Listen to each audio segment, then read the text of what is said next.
कल से टी20 world cup का आगाज होने जा रहा है और पाकिस्तान का पहला मैच इस वर्ल्ड कप का कल होगा नेदरलैंड के खिलाफ। इस टूर्नामेंट में पाकिस्तान ने पहले ही कह दिया है कि वो इंडिया के साथ 15 फरवरी को मैच नहीं खेलेंगे। इसका मतलब ये है कि अपने ग्रुप में पाकिस्तान के 3 मैचेस होंगे, नेदरलैंड, नामीबिया और यूएसए के खिलाफ, और ये तीनों मैचेस पाकिस्तान को जीतना लाजमी होंगे। और रन रेट पर भी नजर रखनी होगी, क्योंकि जब इंडिया से हम मैच फॉरफीट करेंगे तो पाकिस्तान का रन रेट काफी ज्यादा नेगेटिव हो जाएगा, और अगर बारिश किसी मैच में होती है तो वो भी पाकिस्तान के लिए मुश्किलात का बायस बन सकती है, एक स्पॉइलर का रोल प्ले कर सकती है। इसके अलावा श्रीलंकन क्रिकेट बोर्ड ने पाकिस्तान बोर्ड से अप्रोच किया है, उनको ये कहा है कि जो आपका फैसला है मैच ना खेलने का इंडिया के अगेंस्ट, उससे श्रीलंका का बड़ा नुकसान हो सकता है। गेट मनी का नुकसान अलहदा है, लोगों ने जो होटल बुकिंग कराई है उसका भी लॉस हो सकता है, इसलिए पाकिस्तान अपने फैसले को रिविजिट करे। इन तमाम मामलों पर हम बात करेंगे, जिसके लिए हमें ज्वाइन किया है पाकिस्तान के साबिक टेस्ट कप्तान राशिद लतीफ ने। राशिद साहब, बहुत बहुत शुक्रिया वक्त देने के लिए।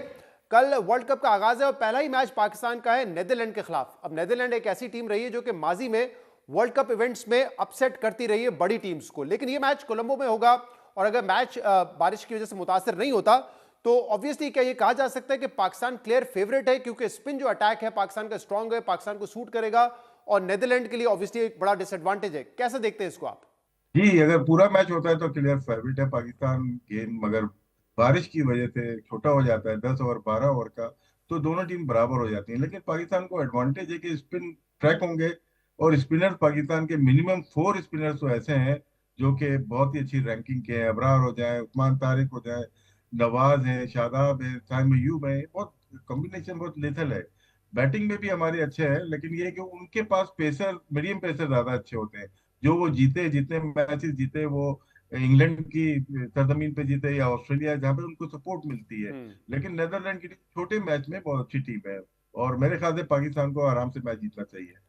सही है, आपने स्पिनर्स का जिक्र किया, ऑब्वियसली साइम अयूब भी करेंगे, शादाब भी हैं हमारे पास, लेफ्ट आर्म जो है नवाज भी हैं, तो स्पिन अटैक है। आपने उस्मान तारिक का भी जिक्र किया। आपको लग रहा है कि इस मैच में उनको खिलाना चाहिए या नॉकआउट्स के लिए रखना चाहिए? क्योंकि आपने देखा कि जो ऑस्ट्रेलिया के खिलाफ मैच था उसमें कैमरून ग्रीन ने इशारा करके एक डाउट क्रिएट किया है, वैसे 2 मरतबा वो क्लियर हो चुके हैं। आपकी क्या राय है इस पर? नहीं, उनका एक्शन क्लियर है। उनका ना हाथ देखिए, जो भी बात करता है उनके एक्शन में वो एक हम आता है उनके बाजू में, उनके एल्बो में। हम्म। वो उनका नेचुरल है। उनका हाथ ही ऐसा है कि आप उनको अगर बाजू उतार के देखेंगे ना, अगर पिक्चर खींचेंगे तो उनका टेढ़ा हाथ है। तो वो उसी में कर देते हैं। इसमें एक्सटेंशन जब होती है, अगर फ्लेक्शन मतलब कि आपका बाजू यूं है फिर उसके बाद एक्सटेंड कर रहे हैं, तो उसमें इलीगल बॉलिंग एक्शन कर रहा है। वो इतना ज्यादा एक्सटेंड करते ही नहीं है, उसी में वो बॉल को डिलीवर कर रहे हैं। तो इतना बड़ा इशू होना नहीं चाहिए, और होगा भी तो 14-15 दिन लगते हैं उसको दोबारा भेजने के लिए लैब में। तो मेरा जी। नहीं ख्याल कि इस वजह से नहीं खिलाएंगे। और राशिद साहब, बैटिंग के हवाले से ओपन जो है साइम के साथ फखर जमान करें या साहिबजादा फरहान करें, ये एक ऐसा मामला है जिसपे शायद अभी तक कोई क्लैरिटी नहीं है, क्योंकि आखिरी मैच में हमने देखा फखर जमान को ओपनर भेज दिया था अगेंस्ट ऑस्ट्रेलिया, और फिर उसमें ख्वाजा नाफे ने भी खेला, बहुत शॉर्ट इनिंग थी लेकिन एक कैमियो था। तो क्या कॉम्बिनेशन आप देख रहे हैं टॉप ऑर्डर में? साइम अयूब और साहबजादा फरहान, क्योंकि साहबजादा काफी अरसे से ओपन करते हुए आ रहे हैं और अच्छी बैटिंग की है। एक दो मैच खराब चले जाते हैं तो साइम अयूब अब रन भी कर रहे हैं, विकेट भी ले रहे हैं, दुनिया के नंबर 1 ऑलराउंडर बन गए हैं वो। बहुत जबरदस्त। हमें जो प्रॉब्लम आएगा मुझे लगता है कि वो बीच में थोड़ा सा नजर आता है कि दोनों हमारे जो फखर जमान की आपने बात की या बाबर आजम की, बहुत अच्छी फॉर्म में नहीं है, और यहीं से मैच चेंज होता है। दूसरी टीम बहुत अच्छी है, लेकिन कहीं ना कहीं किसी में खामी होती है। हमारी जो लग रहा है कि हमारी मिडिल ऑर्डर जो है थोड़ा सा वीक है। हमारे ऑलराउंडर बैटिंग अच्छी कर रहे हैं, लेकिन हम्म। मिडिल में हमें थोड़ा सा कोशिश है कि उसको बेहतर करने की जरूरत है। अब ये इंपॉर्टेंट आपने एक पॉइंट उठाया है, क्योंकि जब पावर प्ले में खेल रहे थे बाबर आजम तो ऑब्वियसली कहा जाता था कि पावर प्ले को वो फुली यूटिलाइज नहीं करते हैं। अब फिर 3 पे नहीं 4 पे आ रहे हैं, तो अगर अच्छा मोमेंटम होगा तो फिर ये कहा जाएगा कि वो मोमेंटम उस तरीके से कैरी नहीं किया, या ऊपर अगर विकेटें गिर जाती हैं तो बाबर आजम फिर अपने ही पेस पे ही खेलेंगे, तो ये एक प्रॉब्लम जरूर है। तो ये चौथे नंबर की पोजीशन को, जैसे आकिब जावेद साहब ने तो जस्टिफाई किया, स्लो विकेट्स हैं, बाबर आजम स्पिन को अच्छा खेलते हैं, लेकिन आपको लगता है कि उनका ट्रैक रिकॉर्ड वाकई स्पिन के सामने इतना अच्छा है कि टी20 में उनको मिडिल ऑर्डर में होना चाहिए?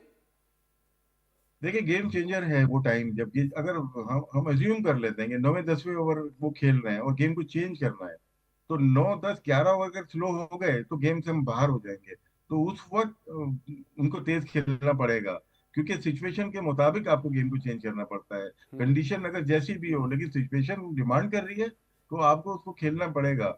लेकिन दो एक प्रॉब्लम नहीं आ रही, दो आ रही है। फखर जमान भी फॉर्म में नहीं है, लेकिन फखर जमान का ये है कि वो छक्के चौके मार लेते हैं। हम्म। लेकिन यहाँ पे जो बात आपने की है ना कि कंडीशन के लिहाज से शायद कम रन बने, स्लो लो स्कोरिंग मैचेस हो, उसमें चल जाता है। लेकिन फिर भी आपको अगर खराब पिच मिल जाती है, कभी कभार मिलती है, लेकिन उसमें फिर बाउंड्री की जरूरत होती है। बाउंड्री मारने वाले प्लेयर नीचे हमारे पास मौजूद हैं। नवाज की बात की आपने, फहीम अशरफ और अगर खेलते हैं, या नईम शादाब। अशरफ है, शादाब है, तो जी ये ऐसे प्लेयर हैं जो जी। गेम को चेंज कर सकते हैं। सही। हुकूमत पाकिस्तान ने बड़ा क्लियर कर दिया, बल्कि वजीर आजम ने भी कल दोबारा कह दिया कि इंडिया के साथ तो मैच नहीं होगा। लेकिन फिर भी इंडिया में भी कहीं ना कहीं उम्मीद है कि नहीं, जब 15 तारीख करीब आ जाएगी तो पाकिस्तान मैच खेल लेगा। पाकिस्तान में भी कुछ लोग समझते हैं कि शायद दोबारा इस पर हम यूटर्न ले लें। अब श्रीलंकन बोर्ड ने भी पाकिस्तान से रिक्वेस्ट की है कि देखें, हमारा भी बड़ा नुकसान होगा, गेट मनी का नुकसान है, होटल बुकिंग्स हो चुकी हैं, फैंस वेट कर रहे हैं। उन्होंने रिक्वेस्ट की है कि हमारी खातिर इस मैच को आप कैंसिल ना करें, इसको रिव्यू करें अपने फैसले को। आपको लगता है कोई इम्कान है इसका रिव्यू करने का? और बीच में हम देखें नेगोशिएटर्स भी इन्वॉल्व हैं जो कि आईसीसी से ताल्लुक रखते हैं। देखिए, पाकिस्तान क्रिकेट बोर्ड ने तो कोई लेटर लिखा नहीं, ना आईसीसी को ना बीसीसीआई को लिखा। तो मुझे लगता है कि श्रीलंका लिख नहीं सकता डायरेक्ट, क्योंकि गवर्नमेंट ऑफ पाकिस्तान का है ये। गवर्नमेंट तो गवर्नमेंट लेवल के ऊपर बात हो सकती है, लेकिन पाकिस्तान ने तो कहीं लिखा ही नहीं, ना आईसीसी किसी को भी नहीं।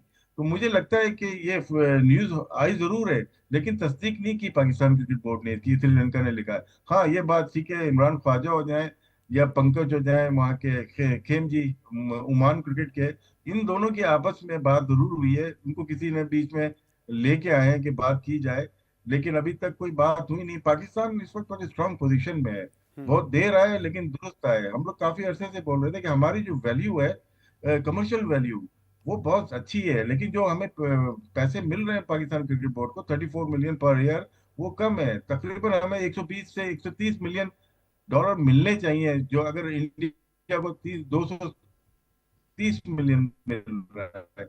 इस पे तो मुआहदा जो किया, जिसने पास में किया, वो गलत किया। और वर्ल्ड टेस्ट चैंपियनशिप हम इंडिया से नहीं खेल रहे, हम्म। ये भी सिलेक्टिव है इंडिया की तरफ से, बीसीसीआई की तरफ से, कि वो टेस्ट चैंपियनशिप में टेस्ट मैचेस नहीं खेल रहे। इसके ऊपर भी पाकिस्तान क्रिकेट बोर्ड को बात करनी चाहिए और अपनी बात मनवानी चाहिए।